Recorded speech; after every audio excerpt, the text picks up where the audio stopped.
Hello foodies, ഇന്നത്തെ recipe എന്താണെന്നറിയോ? Chicken chukka. പുറത്ത് നല്ല മഴയാണ് ഗൈസ്, അപ്പോൾ നമുക്ക് എന്താണെങ്കിലും ഉണ്ടാക്കി നോക്കാം.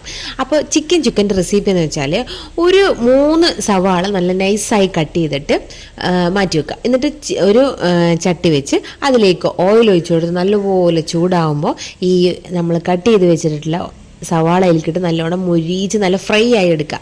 എന്നിട്ട് എന്ത് ചെയ്യുക, കഴുകി വൃത്തിയാക്കി വെച്ച ചിക്കനിലേക്ക് മുളക് പൊടിയും മഞ്ഞൾപ്പൊടിയും ഗരം മസാലപ്പൊടിയും പിന്നെന്താ പറയുക, കുരുമുളക് പൊടിയും കൂടിയും ചേർത്തിട്ട് നല്ലോണം മിക്സാക്കി എടുക്കുക. ഇതിലേക്കൊരു 3-4 പച്ചമുളകും കറിവേപ്പിലയും ഇഞ്ചിയും വെളുത്തുള്ളി പേസ്റ്റും ഉപ്പ് ഇട്ട് കൊടുക്കുക. മെയിനായിട്ടായ നമ്മുടെ സവാള നമ്മൾ ഫ്രൈ ആക്കി വെച്ചിട്ടില്ലേ, അതിലേക്ക് ഇട്ട് കൊടുക്കുക. നല്ല മിക്സ് ആയ ശേഷം ഒരു മൂടി നാരങ്ങാനീരും ആവശ്യത്തിന് ഉപ്പും കുറച്ച് വെളിച്ചെണ്ണയും കൂടി ചേർത്ത് നല്ലപോലെ മിക്സ് ആക്കിയിട്ട് ഒരു അരമണിക്കൂർ മാറ്റി വെക്കുക. എന്നിട്ടൊരു ചട്ടി വെച്ച് അതിലേക്ക് ഓയിൽ ഒഴിച്ച് നല്ലപോലെ ചൂടാകുമ്പോൾ സിമ്മിലിട്ടിട്ട് ഈ മിക്സ് ആക്കി വെച്ചിട്ടുള്ള നമ്മൾ ചിക്കൻ അതിലേക്ക് ഫുള്ളായി ഇട്ട് കൊടുക്കുക. നല്ലപോലെ ഇട്ട് കൊടുത്തിട്ട് ആവശ്യത്തിന് കുറച്ച് വെള്ളം ഒഴിച്ച് കൊടുക്കുക. നല്ല അടച്ച് വെച്ച് വേവിക്കുക. നല്ല തിളച്ച് നല്ല മസാല പോലെ ആകുമ്പോൾ നമ്മൾ മാറ്റി വെക്കുക. കുറച്ച് മല്ലിയില അതിൻ്റെ മുകളിലൂടെ ഇങ്ങനെ ഇട്ട് കൊടുത്താൽ സംഗതി അടിപൊളിയാണ് കേട്ടോ. അപ്പോൾ ഇത് ചോറിൻ്റെ കൂടെ വേണമെങ്കിലോ നമുക്ക് ബ്രേക്ക്ഫാസ്റ്റിൻ്റെ കൂടെ വേണമെങ്കിലും എടുക്കാം. അപ്പോൾ ഞങ്ങളിന്ന് ചോറിൻ്റെ കൂടെ എടുത്തിരിക്കുന്നത്. അപ്പോൾ നല്ല രസവും അച്ചാറും പപ്പടം, നമ്മൾ ചിക്കൻ ചുക്ക റെഡി.